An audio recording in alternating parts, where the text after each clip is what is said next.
Hey everybody, it's Dr. Rick, and Happy New Year ahead of time. But because of the new year, I thought I would talk about alcohol. And I try as best as possible to stay away from alcohol. With the advent of medical cannabis, it's been easier to, say, get to sleep or relax versus using alcohol. There's benefits and risks, and if this is the first time you're finding me, don't forget to hit the subscribe button down below and the alert button to find out when I do new 2020 videos for our new year. But I am big on the change of life, and lifestyle change is important to include nutrition, and this is all nutrition. So whether you like it or not, it might seem like it's liquid, and it might seem like it really relaxes most folks, but I have no problems with moderation, but the question is, everybody has their definition of moderation. I think the IOM has suggested to all doctors to maybe give 2 glasses of alcohol per day has a moderation for men, and 1 glass for a woman. Now, I know of a few people who do that, but we'll just talk about what you should be encountering. I hate to break food into its macronutrients, but I think it's a lot easier to understand. And when you understand and can see the translation, almost like Neo in Matrix, you would look at, the audience in the director's eyes would look at a scene, but Neo would look at the same scene and everything would be electronic.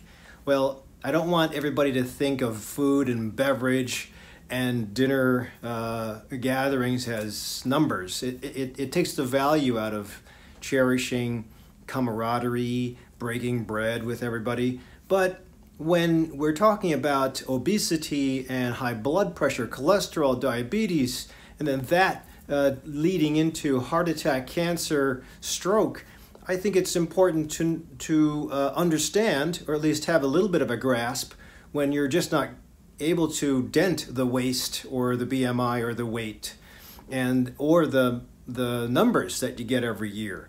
Now, most of my patients come in every couple times a year until they're smooth sailing, and then I say, come back and see me once a year every 2 years. But that's not that many people that I allow that. I think I have 3. So most people still need to, and I'm just putting my footprint in this community, but most people still need to be guided. And that's not just me, it's nutritionists, it's lifestyle coaches. And by the way, if you're a follower, you'll know this, but I have, this is the first time, if the first time you're watching this, I have a large summit coming up on January 11th. So I'm going to probably post this on the 29th or the 30th. But January 11th in Elgin, Advocate Sherman Hospital. I'll put the link down below. It's called Ignite Your Life. And I want my community to be able to be the healthiest community in Illinois. So I'm trying to make an impact. I think saving 1 life will actually save the world. But 1 life at a time. And sometimes it'll start with just understanding stuff.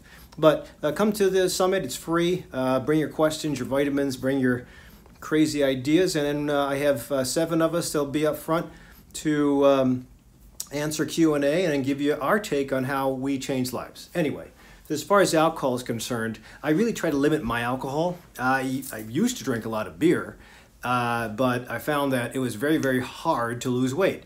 When I was able to lose weight, as of June 2019, when I started on the fasting mimicking diet with my friend Pat, I have been able to really get to a waistline and chest size. Small waistline, big chest size that I haven't reached. I'm going to be 58 this year, or 2020, and I haven't reached that kind of waist size or chest width and girth, muscle responsiveness since I was in my 20s and 30s. So that's pretty cool. It's obviously a constellation of different things, but if the food is the biggest impact, I'd say this can be, you can at least understand this. And when I cut alcohol out, because I didn't want to lose the spectacular gains that I made, I had to decrease my alcohol. And I really had to decrease alcohol anyway, because, well, I'm going to show you why. So this is the list of beers. I put down a couple from, I think it was the NIAA, and I'll put a link down below if I can remember it. But here's a smattering of the about 20 different beers, and here are the carb contents per bottle, and here's your calorie content per bottle. So you have, hopefully you can read this here: Michelob Ultra, Miller 64, Miller Lite, Bud Select, Bud Light Lime, Corona Premier, Corona Light, Labatt's Premier, Busch, Natural, Amstel Coors, Heineken, Yuengling, Sam Adams, Guinness, Sierra Nevada, and Blue Moon. I didn't put any craft beers, which I was really getting into this summer because of my cousin Alan.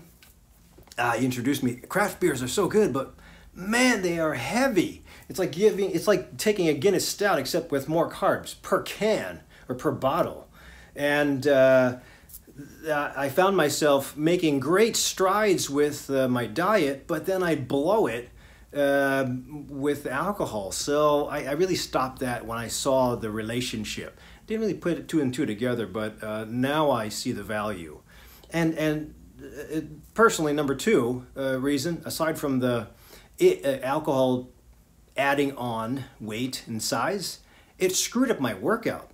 So I thought I would be able to power through, but when I stopped the alcohol, my gains also, now I'm not sure if it's stopping the alcohol, maybe getting the high CBD in, or maybe doing the fasting mimicking diet. I'm not sure which one, but I'm not changing my formula at this point in time because it's working.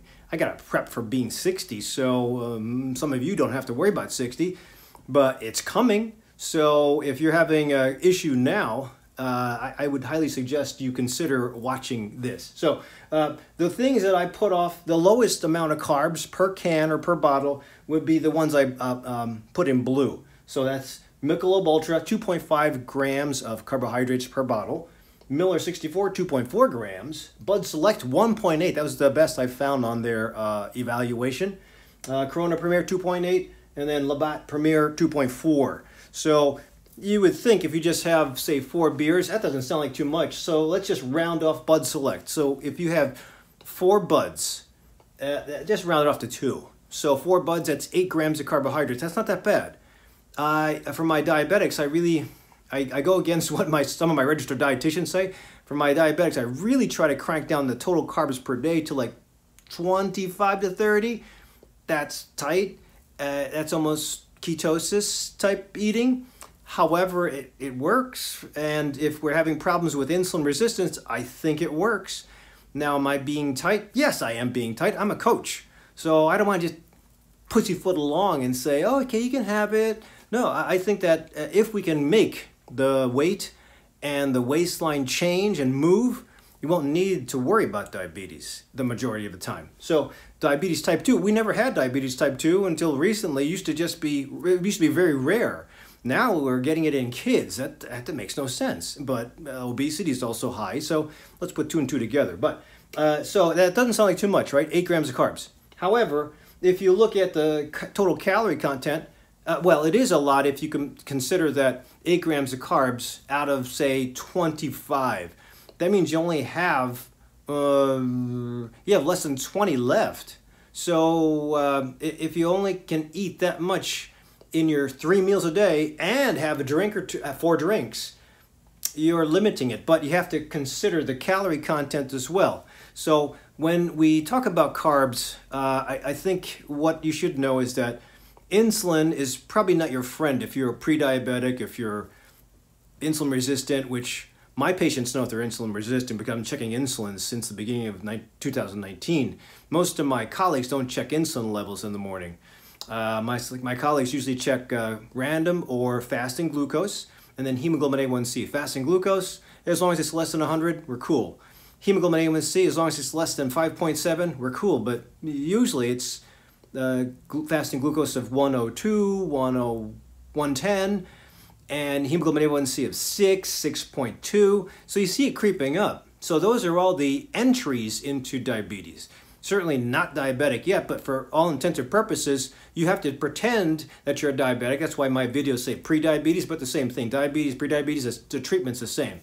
You have to pretend you're a diabetic and eat like a diabetic and exercise like a diabetic then you reverse your disease.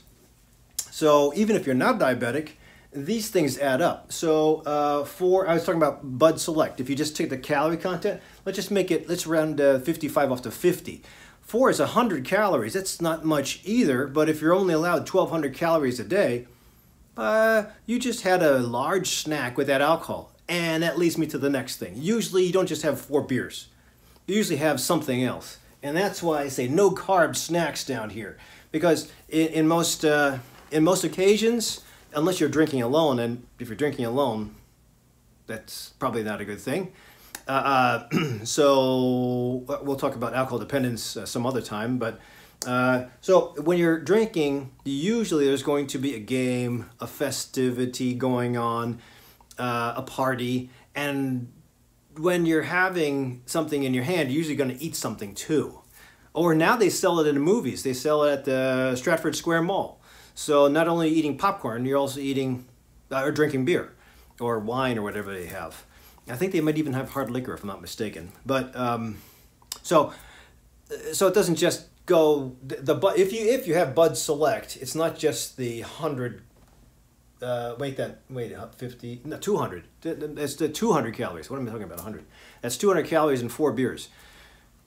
And if 200 calories, and then you add on chips and nuts, or what do they have there? Probably fried onion rings, French fries, chips with cheese. I've seen them pour that stuff on, or people carry the chips and dip into the theater. So that accounts for a lot too. And then if it's super salty, guess what you're going to do? You're going to buy another beer. So I'll make it 5 beers. So I think it adds up. And then by the time you have the beer, which I'll talk about in a second, beer affects the brain tissue. It actually affects brain tissue. It affects neurological functioning, the brain, the nerves of the fingers, the backbone. You have nerves everywhere, and alcohol does do that. Alcohol and acetaldehyde, its breakdown products, they're toxic. I know there's benefit that we have, social benefit, and usually alcohol, I might as well talk about it now. I put down things that you shouldn't have, things that if you do have the medical disease, you shouldn't have alcohol. And I know some of you are going to get really pissed off, but I had atrial fibrillation. I beat atrial fibrillation by cutting back on alcohol, cutting back on caffeine, and also getting better sleep and maximizing on magnesium, and also doing acupuncture, and also quitting my job at Central DuPage Hospital. So the thing that with atrial fibrillation, though, there's something called holiday heart, because what we've found, what some statistics have shown, is that about within 1 to 3 days after a binge, a holiday festivity, there will be a high occurrence of atrial fibrillation going to the emergency room. Atrial fibrillation is a weird rhythm to your heart. Some of us will feel a really weird pounding in the chest, or something that feels like it's vibrating, skipping, and that could be holiday heart, because alcohol irritates something called a pacemaker, the sinoatrial node of the heart.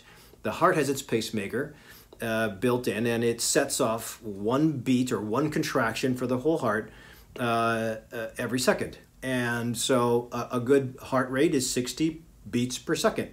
Unless you have tachycardia, like middle of the night when your liver has cleared all the alcohol, you wake up and your heart's pounding. It's because you have, well, hopefully you don't have atrial fibrillation, but you might be having the after effects of alcohol. So alcohol can cause dehydration. Alcohol can cause, because it turns into acetaldehyde, it can also irritate, because this is a poison. And the liver, and when it senses that alcohol's around and it has to break it down to this, the liver has to dedicate all of its efforts. And it does a lot of stuff. 24/7 it does a lot of stuff. Even when you're sleeping, it does a lot of stuff. Detoxifying is the biggest thing. But when it finds this is present, it says, stop everything, stop the presses, we got to take care of this. So I did put down, if you're in ketosis, I put it down somewhere. Oh, here. If you're in ketosis or practicing a ketogenic diet, well-formulated ketogenic diet, and you do alcohol, it's going to set it off. So another reason, but that's more a relative reason. Anyway, because the liver is busy, it might not do its usual processes, and that's what brings on fatty liver. So when the liver has to constantly, even if it's 1 or 2 a day, when it's doing a lot of other things, including taking care of medicines, taking care of high fatty foods like triglycerides, the bad foods, processed meats, it's got to do this too. You're asking it to do a lot. And that's when the liver actually backs up. It tries to do as much as it can to detoxify, neutralize poisons like that. But if it can't, it just some of the liver cells die. And when they die, they turn into a fatty liver. And the first stage into cirrhosis is fatty liver, steatohepatitis. And sometimes it's called non-alcoholic steatohepatitis, NASH for short. I'm blanking on what the acronym stands for. Non-alcoholic steatohepatitis. You know what? I forgot. Anyway, so that's the first step. And then it turns into, a little further down the line, failure. And you don't want to go into failure. If the liver just says, no way, I'm not going to do this anymore, it becomes nothing but scar tissue. Scar tissue can't do its usual function. You get jaundiced, your liver backs up. It might actually make you have diarrhea because you don't make any more bile. I remember my first patient in the Philippines, she presented as impending coma from the liver backing up. You can see her hands flapping. Because the nerves don't work anymore, they kind of just do this. There's a test you can do for hand flapping. Her eyes were yellow. She was incoherent. Her family members couldn't get her to do anything. She was totally bloated. Her electrolytes were totally off because the liver wasn't doing its job. I watched her. Then we were the blood pressure cuff, so I had to watch her blood pressure and her heart rate every 15 minutes for at least 12 hours, I think. Old school. But I saw the evolution of the problem. And then we took her to surgery, and the surgeon just opened, felt the liver, said there's nothing we can do. And he actually let me put my hand in there, and I could feel nodular liver, and it was hard. And it was very thin, almost that thin. And the liver's supposed to be plump, if you've ever seen liver tissue or liver pate. And I just remember putting my hand in there and feeling, oh man. And she was still alive, she was under anesthesia, but he just wanted to, since I watched her for 12 hours, he wanted me to feel it, and I will never forget that. And that was in 1986 or 7, I think. Yeah, and she, unfortunately, I left the next day to get some sleep. I went on to a different rotation. I heard she died in about 2 days. That was a painful death, and I felt so bad for her. I was there taking her vitals with 2 of the kids. Anyway. The other things, if you have backed up liver, you don't want to be doing alcohol. At least I wouldn't even do it in moderation, supposedly. Two for a guy and 1 for a girl every day. I would just cut it out. Think about medical cannabis. I think if you need to relax, that's a lot easier. There's no calories with that. You just have to, well, I'll watch my other videos and you'll see. If you have a mood disorder or behavior issue, I'd also stop or refrain because I think alcohol decreases inhibition, so it makes you energetic at first. In fact, most of my police officers that I see and SWAT guys I see, and a couple of my FBI, no, the FBI guys don't care, but the SWAT and police officers, all of them say they'd rather prohibit alcohol and legalize marijuana. Because if they have to get to a fight at a bar, it's usually going to be some 20-plus-year-old that is drunk and attacking a police officer, attacking the patrons and also attacking a police officer. But usually they'll find in parties, especially house parties that they have to break up, the guys that are high on weed, that have done too much, they're very passive. In fact, they're usually just a nuisance. They don't want to leave. So there's a difference between the two. And I think marijuana has its problems as well, but I think there's more problems with alcohol. So initially alcohol is a stimulant, but after a while alcohol acts as a sedative. And that's why you fall asleep. That's why you have drunk drivers. So I think some of us that have mood disorder will use it to get rid of inhibition and make us feel better. But the problem is, after you lose the inhibitions and you start to feel better, you also lose the inhibition to know when to stop drinking. And you drink more. And then you become inebriated, and then the crap starts. So I would probably not do it if I have AFib. I would not do it if I have a mood disorder. Even if you have medicines that are controlling the mood disorder, you're not supposed to. Medicines go through the liver, and so does alcohol. So when alcohol has to break this down, it says, okay, I'm going to put the medicines on the back burner. And what happens? Your medicine levels go high, and then you might have an overdose of medicine. So you got to be really careful. You got to approve it with your psychiatrist. If you already have fatty liver, you got to stop it. If you have any history of pancreatitis from before, because the pancreas also gets irritated, a lot of issues with people who come in with belly pain after alcohol, it's because the pancreas says, I don't want to do anything either. So the pancreas gets irritated by the same thing, and most importantly, cancer. Most people don't walk around with chronic pancreatitis. It's very rare. But if you've had a history of it, I'd be very careful about what you're drinking. If you have a history of cancer, even if you're a cancer survivor, I would still say, if you're within the 5 years of finishing your chemotherapy or your radiation, I would be on my best honor and behavior to live life as clean as possible. Then you get to the 5-year mark, which is statistically should be good. Then you can start up again. But I would say no. Exercise, stay away from alcohol, abstinence, really good diet, maybe vegetarian or semi-vegetarian, definitely plant-based, and exercise, mindful practice, all that's important. Proper sleep. So please try to avoid it if you can. At least that's what I would do if I had cancer, knock on wood. The other maybes that you might consider, IBS, I think alcohol irritates IBS. It not only destroys the lining of the small intestine and the stomach, alcohol takes away that biofilm that we're supposed to have, that slippery coating you're supposed to have inside the lining. The biofilm is important because it's where the probiotic stays. And if you use alcohol, that essentially gets rid of the slime. In fact, how do you get rid of slime? Or if you're trying to clean your outdoor grill, you get alcohol in it. How do you get the sticky stuff off your fingers? You put alcohol on it, soap and water sometimes. But IBS is not a good idea to take in alcohol, any alcohol. Even, I'm going to talk about hard liquor and wine here, but I just avoid it. Because when you flip an IBS issue, that can be with you for 1 to 2 weeks, and that's not fun. Sleep disorder, I would also not take any alcohol. It's very tempting to use Benadryl or alcohol as a self-medicated sleep medicine.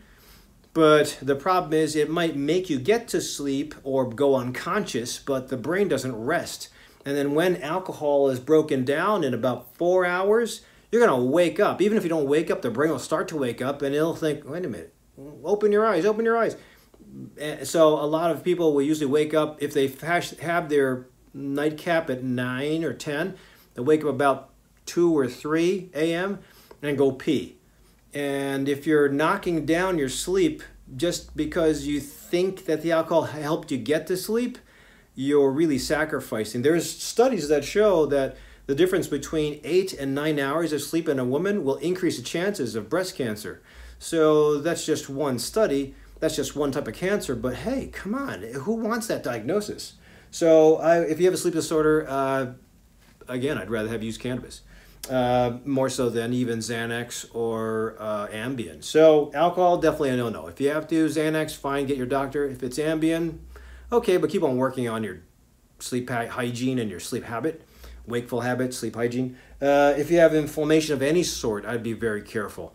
Because it might feel better when you have the alcohol. You might think you're sleeping better, but you're going to wake up with, because the body's got to clear this crap, you're going to wake up with more inflammation in the morning, potentially that morning or 3 days after, just like what happens to the holiday heart. So I'd be very careful if you have any form of inflammation. That'd be thyroid autoimmune disease, rheumatoid arthritis, that's an autoimmune disease, Crohn's disease, psoriasis, eczema. So be very careful if you have just arthritis, osteoarthritis of the shoulders, the back, the knees. If you have that, you're going to flare it up, and it might not be immediately afterward, like the morning after, but you're going to put the trigger on to start it up maybe a week later. So if you're already suffering, don't do it. So, or if you're an athlete, I didn't put that here, but if you're an athlete in training, no way. Coach would not want you to do that. So I didn't put it here though. And then I put here if you're in a ketosis or in a post-fast. My second fast mimicking diet, that's a 5-day fast I did. I thought, man, this is great because I started losing the waist size. First time in like 20 to 30 years. And I said, I'm going to reward myself with beer. And I blew it. Within a week, the bloat came back, and it was temporary. I did lose body fat, but still, it's not fun to be bloated. and farty and refluxy. So yes, I would be careful if you're going down that route. You're working hard to do the fasting, or even if you're doing not doing fasting, just trying to hit ketosis, you're working so hard to do those calculations. Don't blow it. I think that if you're going to go to ketosis, I've seen some of the keto guys do hard liquor, which there are a couple of things in liquor, but usually the sugar is distilled off in the process. So hard liquor comes from potatoes, grains, and something else. I forgot what. But you still have to deal with alcohol. You just don't have to deal as much carbs especially, than the other things. So if you're gonna, might as well talk about hard liquor now. So if you're gonna do hard liquor, please don't drink and drive. And just use seltzer water or sparkling water, like Pellegrino. Give you a little fizz, won't add any calories, it'll dilute the tequila, vodka, or gin, and you might be good. So again, you have to know your limits. I would always say, if you're just learning how to do this, have a wingman to tell you, hey, this is too much. Take your keys or get a cot and sleep on the floor, because you are not going anywhere for a while. The last bit of information will be the wines. So wines, you have to be careful with. They do have a net carb of like 4 grams of carb in general for about 4 to 5 ounces. So that could add up, especially if you have your first wine glass, and I've seen some big wine glasses, and then you lose the inhibition of your next one and your next one after that. And it depends on the wine too. So if you want to go safe, unsweetened champagne, dry red or dry white is probably good. I don't really drink wine, so I don't know about the wines. But just in some of the calculations, white Sauvignon Blanc, 2.7 grams. I think this is per 4 ounces. Red Cabernet Sauvignon, 3.8 grams. Merlot, 3.7 grams. And Chardonnay, 3.7 grams. My parents used to love Chardonnay. Try to avoid the sweet wine coolers and the dessert wines, like the port wines. I think they're just heavier, a lot of sugar. So not only do you have to worry about the carbohydrate hit, you got to worry about sugar too, because sugar is just useless. And that's the problem with this stuff. You might think that there's calories in here, but you don't use those calories. Like if you're doing a 1,200 calorie a day diet like me, more so than the average American 2,500 calorie a day diet, even though these will total up to maybe 400 calories if you just have 4, or 200 calories if you do the bud, they are totally empty calories. They cannot be used with nutrition. There's a way to calculate the calories, but they're empty calories, so they're useless. You cannot burn them off. In fact, the liver gets tired trying to deal with them. That they are not considered energy. So if you're thinking that you're going to have, instead of eating 3 meals, you're going to have 1 meal and then have a lot of alcohol, and you'll be okay, you'll balance out your carbohydrates and your calories, that's not the way it works. It's because you just chop down your total calories or energy for the day to half, and then you throw in this toxin. So now that I've given you all the bad news, have a Happy New Year. So the idea is, if you're going to do things, plan to do them. Have a wingman or somebody to tell you, okay, that's it, because you'll probably forget. Or I guess you can probably tip the bartender and say, I just want 4. Flag me, or if I have to get more than 4. Or, tell you what, the other thing is, because most of this stuff dehydrates, if you have to break the seal, or if you have to break the seal, if you have to pee and you're going to the bathroom like 3 times already, that's it. Number 1, you should be, every time you go pee, you should be drinking the same large glass of water, because you're pushing out liquid. Because alcohol is a diuretic, just like caffeine's a diuretic, just like my diuretic medicines are diuretic. But the diuretic medicines aren't as aggressive. I use hydrochlorothiazide, and it makes some of my patients pee a little bit. But when my patients, or when I drink a beer, I have to go, and then if I notice I've gone to the bathroom like 3 times already, that's it. That means my body is frantically trying to get rid of the side effects of this toxin. And I'm calling it a toxin because it is a toxin. And the alcohol industry is not going to like that, but it does, it plays a big part in the social graces of getting together and having fun. But and it's legal. So the problem is there's a lot of problems and downsides to it. So you just have to be aware. You can make your own decisions. Some of you will probably comment that you give me a bad thumbs down because you don't agree, and that's fine too. But some of my patients that are on a roll, they're questioning what to do, and there's some information that says yes, some information that says no. I'm somewhat of an expert with regards to health. I can tell you what happens, especially by filling my patient's liver.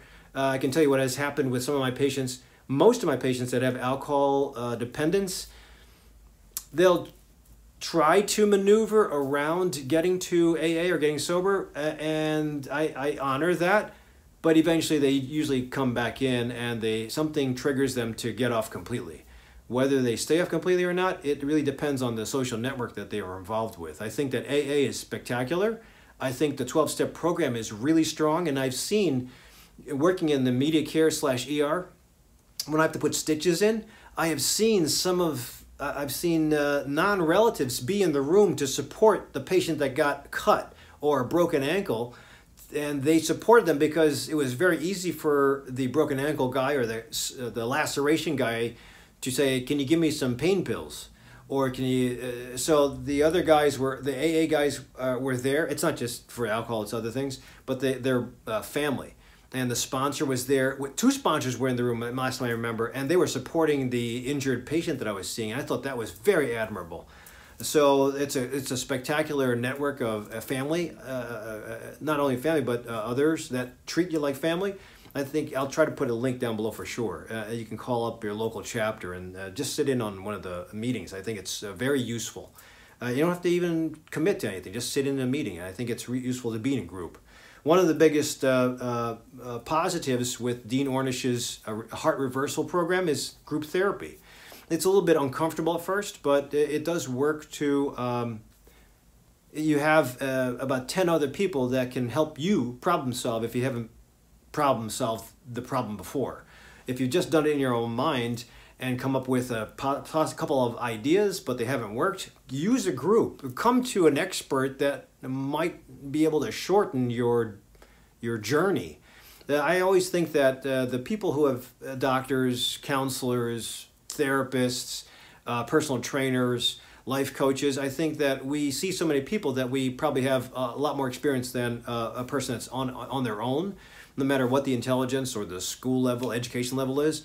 I think with experience, we can just shorten your journey by telling you, try this, this, and this. And if that doesn't work, there's always another option. If I have 100 different possibilities and you have 2, I think that there's higher chances for success. And if my whole group has 1,000 different possibilities, my coaches, my counselors, my therapists, my exercise physiologists, if they then pick our brains. We want our patients to be successful. I want you guys to be successful. I don't want you to be, you don't have to necessarily become sober, but remember, these are the problems that I do see. So if you have any of these things, please be careful about what's coming your way. And if you need to switch off to something else that will relax you, I can think of a couple things. The biggest thing is going to be medical cannabis. The most important thing is counseling, obviously. But if you need something to relax you, again, I have a bunch of videos on medical cannabis, positives and negatives. Not too many negatives, really, but check them out in my YouTube page. So otherwise, hopefully this gives you... Oh, one more thing. If you are going to have, in Tagalog or Filipino language, there's something called pulutan. And if you're going to have something like finger foods to eat while you're drinking, try to make it high protein, like meat. Grilled steak, and if you cut up in small pieces, or nuts. Not really, because it's carb and protein at the same time. I'm trying to get you guys to avoid the carb snacks, the fried stuff, the processed stuff. But if you can have meat, fish, chopped into small pieces, skewered barbecue, those things are protein, as long as there's not too much, if it's not sugar-coated too much. And you can have them if they're small and crunchy enough, even fat. Not healthy, but if you have the fat from steak, a crunchy fat. There's something also called chicharron. It's the skin and fat. It's better than carbs, but I'd rather just do protein. So just an alternative in case you're wondering about something else. If you have to cut back on this and cut back on your carbs, try to look for the big protein pieces. So hopefully, this is Dr. Rick. If you don't forget to sign and subscribe to me and give me a thumbs up or a thumbs down. But if you give me a thumbs down, tell me why, because I'd like to hear other people's thoughts, and maybe we'll all learn together. So I'll see you at the next tutorial.